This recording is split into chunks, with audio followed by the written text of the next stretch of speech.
So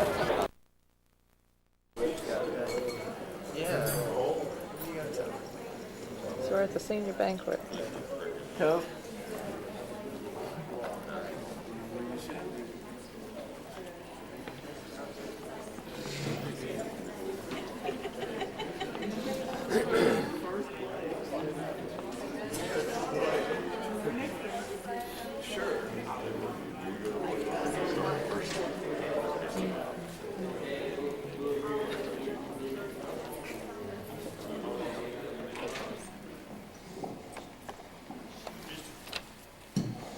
A few minutes getting late started here. First of all, I want to tell you how much I appreciate to see all of you tonight. When you think about it, it's a festive time, but it's also a sad time in these young men's lives. It's going to be, they're coming up on the last football game that they're ever going to play at Tate High School. This is the way that I like it. I don't know about you. I like a kind of a laid-back atmosphere in a really nice place. Good fellowship, good food. When the night's over, or when we get through eating, don't feel like you need to leave, stay and have a good time and talk to your buddies, talk to their parents. The memories that you have from high school athletics, and particularly high school football, are something that will last you a lifetime. I think back to my days at Tate High School and how much fun I had, at times how much hard work it was. But the dividends that it has given me, the things that I've learned from football and from Tate High School are still with me today. There's good things, there's good memories. There's no such thing as bad memories. Those are simply lessons learned. I have a lot of respect for this group of seniors. The things that they've done for us, we will never be able to repay. The leadership that they've given, not all of them have played a heck of a lot, but they've never given up. It's been evident in the type of season that we've had. We've been able to continue to get better and win here at the end of the season. At the end of this little speech, I got one thing I want to be sure that I say about this coming Friday night. I want to thank our quarterback club for the leadership and the fundraising that they give to this program, all the way from the president down to the parents that can only go out and help with the roadblocks. But the monies that they afford to us, they're used wisely, and they're used for these young men. I want to thank our administration, Coach Fryman, our athletic director, Mr. Harris, assistant principal, all the deans that keep us informed of the things that go on throughout the day with our athletes, Mrs. Soderman, the assistant principal in charge of curriculum. It's pretty tough when you try to schedule 165 kids. You want to be sure you get them all in the right classes, and they do a super job for us. And then Mrs. Spooner. It's evident the things that she stands for, academics first, and then the extracurricular activities. She certainly wants all the kids to be involved. And one of the first things that they, not necessarily suggested, but one of the things that they wanted us to try to do with the football program was get more young men involved. Certainly if you get more young men involved, they will learn from those experiences, and also the talent level is going to get better. It has happened. We have some of the best talent that we've had in probably the last 7 or 8 years, and it's only going to get better. And some of you probably read the paper from earlier in the year. The kids want wine. My wife can attest to it tonight. I do snore. Really, really, really bad. You guys will never have to bed down with me again. I know that that in some small ways I've touched hopefully all of their lives, but I can assure you they have touched mine and the coaches that work with them every day. Today, for example, we're in the locker room, the defense is watching video, and they were getting on a couple of guys about a missed tackle here and there and missed responsibility. And there's this one play where the action goes away from the football, and they're saying, Rhett, that's right there. That's when you were fighting the other guy. And Rhett said, well, I started a fight, but I heard Coach Leonard hollering. So when they start to hear me from the sidelines, I know that I've touched a true story, right, Red? I'd also like to thank all of our coaches, both in the ninth grade, the JV, and the varsity. They spend a heck of a lot of time with your son and with all of those boys. The sacrifices that they make, I know about them. And they have strong wives and children.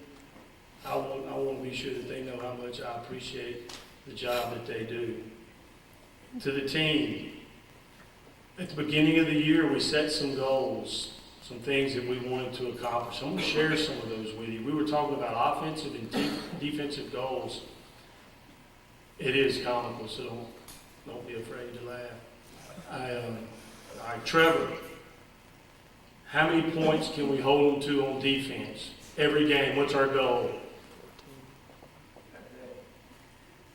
You may tell it the other way so you look smart? Okay, so I asked Pat Bradley on offense, I said, what's our goal on offense? How many points can we score a game? 20. All right. Trevor, what's our goal on defense? How many points can we hold them to a game? 21. If we'd have met those goals, we'd have lost it. So we made some adjustments. One of the goals that we did make was, and these guys were saying, man, Coach Leonard, your suit's there. I said, 4 district wins. Fight your tails off to get 4 district wins. We'll be in the playoffs. I was telling Melinda the other night, we were a 2-point conversion away and a blown call from being in the playoffs. That's life. That happens to you. It's the people that get up and keep getting after it that are the true winners. And these are these boys right here, sitting here with us tonight. Every day we give them a word. I think it's really helped their vocabulary. I know it's helped Coach Armstrong's. We're working on his spelling. We talk about hard work in the right direction. I was brought up to work hard, but it's one thing to work hard and to just be working, not to have anything. You're not going after anything. You're not having a goal. We try to teach these young men to work hard in the right direction. One thing that I know is really important, and some of them have little brothers and sisters, but all of them are looked up to across the campus, in the community, and throughout the town. Set an example. Be something that Tate High School can be proud of. Be something that your parents can be proud of. And I've told them this for about an hour and 10 minutes on the bus ride home from a specific football game. They are special people. They are special people. There's a whole bunch of boys at Tate High School that could play football, but just a select few make that choice. That's because they are special people. Like I said when I first started, this is a night of recognition. I know that it's, for some of us, it's sad, but really it is a joyous occasion. I'm telling you guys, you 25 seniors, what you're going to find out now is what the Tate family is really all about. It's pretty simple when you're playing. You want to win. But when you graduate and you come back to a football game and you're there with your buddies, or you're sitting around, you're sitting on the couch watching college football on Saturdays, these days that you've just passed through in your life are what you're going to talk about.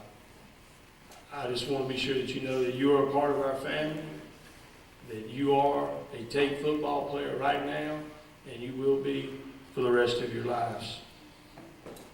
If all the coaches, the varsity coaches would step up here on the stage and just help me pass out these awards.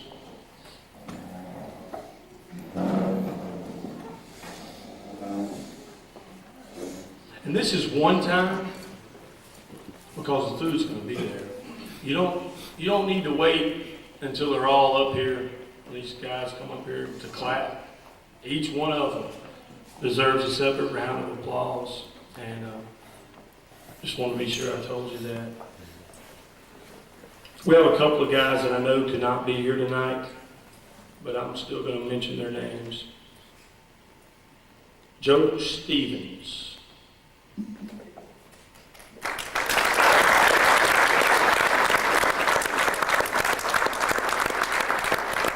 Joe's a 2-year letterman and just got back from Montgomery, and he was telling me today he was there for, was it the physical part of it, Joe? I'm not sure, but I know he got selected to be a ranger in the Army, so that's quite an achievement.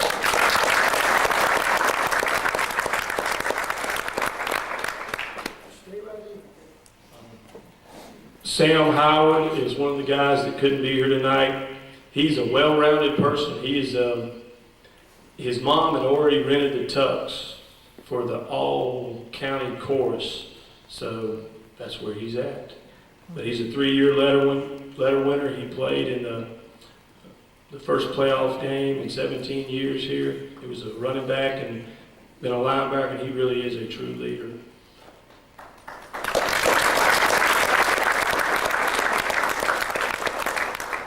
Jay Armstrong. I know what it's like for Jay. I went to elementary school with my mom and middle school with my dad. I can't imagine what it's like to play for your father, but he's a tough nut, I tell you. Randy Jefferson.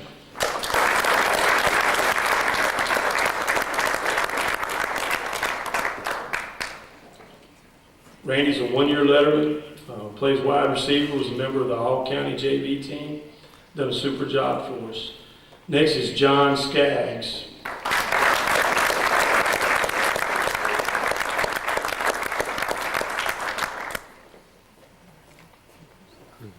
John's a 2-year letter winner, and right now he leads the county in punting average. I hope Friday night he doesn't get to punt.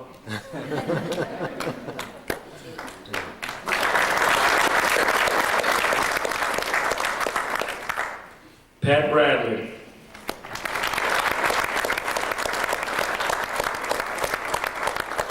Pat's a 2-year letter winner, and I know from experience how Pat feels, and I know that my parents know how his parents feel. As a quarterback, you can't win. You know, you do good, it was somebody else's credit. You do bad, it's all yours, and you got to sit there and take it. You sit up in the stands, and they want to know why you didn't put this quarterback in or why you didn't do that. But I tell you what, it's a credit to him and his family for the job he's done for us for 2 years.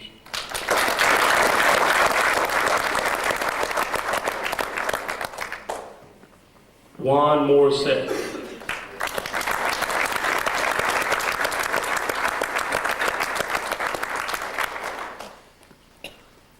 Juan's a 2-year letter winner. He's the only guy I know that's gone to summer school at Tate and Washington and didn't get a credit at either place.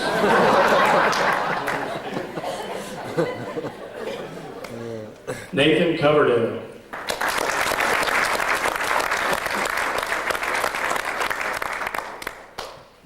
Nathan was in the 10th grade, and we were trying to find a kicker. And Coach Armstrong told me about this guy in his weightlifting class that had a lot of, good work habits, but he was a soccer player. And he's turned into a really good kicker. We're glad to have him. Next is Red Summerford.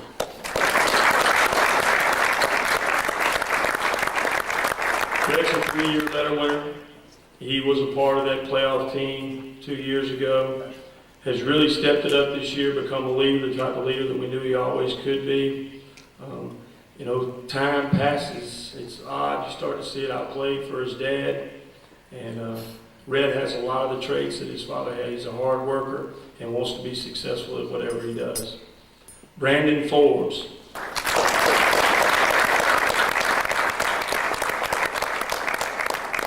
Brandon's a 1-year letter winner. And I believe the other night was the first time he's ever had any experience in a varsity football game. We appreciate the job that Brandon does for us. He really is a right-hand man for all of us, players and coaches alike.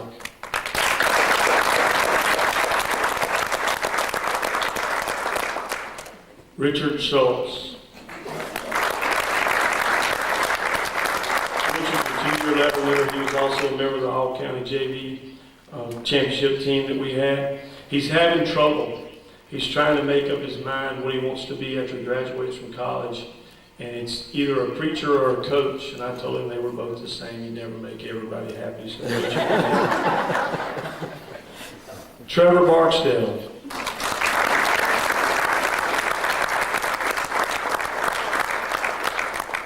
Two-year letter winner. I remember watching him play JV football, and all of our coaches thought he was going to really make a good defensive end. One thing that he has done is he has made himself a football player. The other day, talking to some of the young guys, I asked Trevor to step in there and tell him one thing that he would do differently if he had the opportunity. And it didn't faze him. I said, I would have gotten on the weights a lot harder and been a lot more serious from the very beginning. That's the type of people that we need around us, those that are willing to say what they've done wrong and what they've done right. Roy Ryan. Roy's a 3-year letter winner. He's one of the few 10th grade, when he was a 10th grader, he's one of the guys that stayed with us and was a part of that playoff team 2 years ago. I remember when Roy was in the 9th grade and he came into the weight room and we put 85 pounds on the bar and he had a tough time with it. He has made himself a good football player and probably he's one of the most exciting players I've ever been around. We've just got to be sure that only happens on the football field. Right, Roy? Nick Watkins.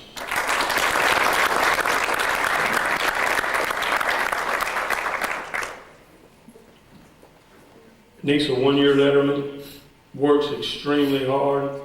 Tell you a little story about him that I know it made me really proud. I was visiting my dad for those 3 weeks in Jacksonville, and they received a card from his family.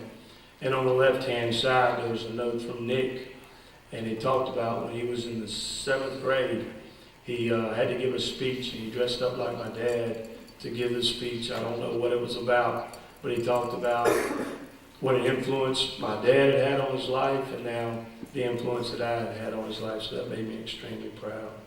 Jesse Drennan.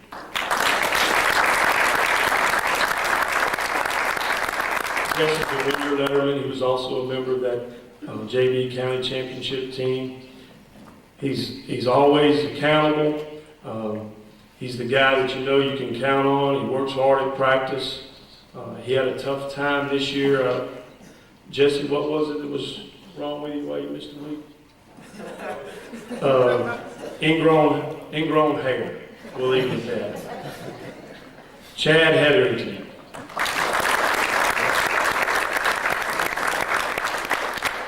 Chad's a 2-year letterman. Plays center. I tell you, it's a tough job, especially when you've played as many 50 teams as we have this year, where they put a guy over the nose. He told me the only thing he was looking forward to about not playing high school football anymore was not having to go up against the nose guard from Rutherford. After watching the film, I know why. Brandon Ritchie. Brandon's a 2-year letterman, and I tell you never want to find out how much you're going to miss something the way Brandon has. He hurt his knee 2 games ago, and he hasn't gotten to play. He's not going to get to play in the last game. He's going to have surgery. But I believe he'll tell these guys what type of effort they ought to give us in this last game Friday night, because when you're not getting to play anymore, you really miss it. Cleotis Poindexter.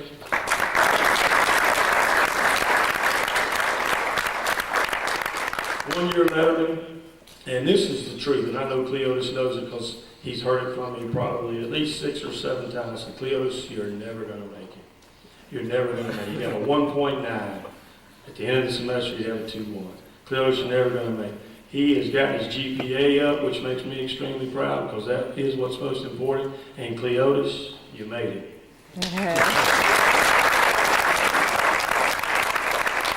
Weston Allen.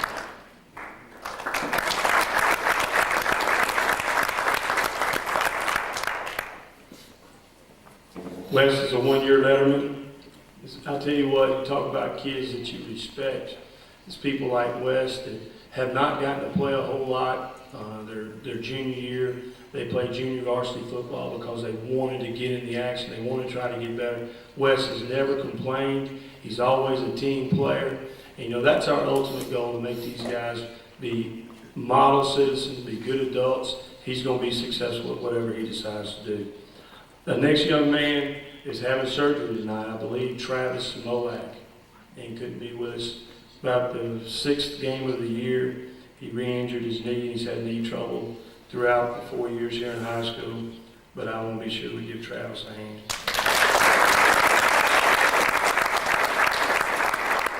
Jonathan Taylor, 2-year veteran. Jonathan needs to be sure that he shakes Coach Nunnally's hand, because in his 10th grade year, Coach Nunnally's the one that really got him straight. And we've continued to work with him. He's done better every day. I look forward to about 5 years when JT comes back and he tells me what he's doing, because I know he's going to find a way to be successful.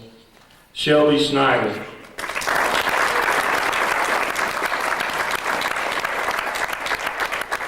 One-year letterman, a member of that the county championship JV football team. There's another young man that works hard every day. Probably could have played a couple of other positions. And I know one of the things Shelby will tell these young guys as they're coming around, don't wait till you're in the 10th grade to play. Get started in your 9th grade year, play all the way through. Don't skip a year. Keep working hard and get after it. Karsha Stromas.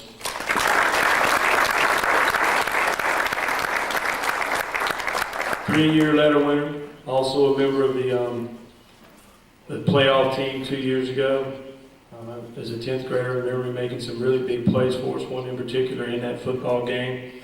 I also look forward to when Karsha comes back 4 or 5 years from now after getting a college degree and telling us what he's going to do with his life. Travis Barksdale.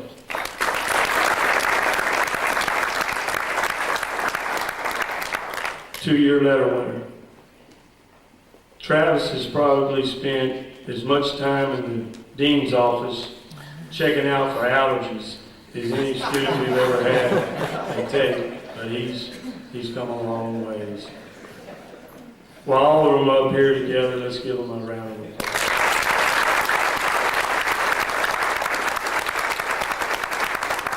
As a group, this week we've had a couple of words.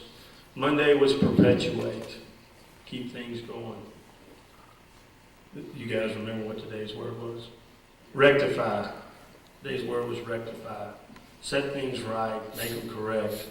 Well, I can tell you what we're going to do on Friday night. We're going to perpetuate, we're going to rectify, and we're going to ruin. Time for some of these. Remember, enjoy yourselves tonight. It's a night of recognition and fellowship. At this time, if Coach Chance, if you would ask Grace, we'll get ready to eat.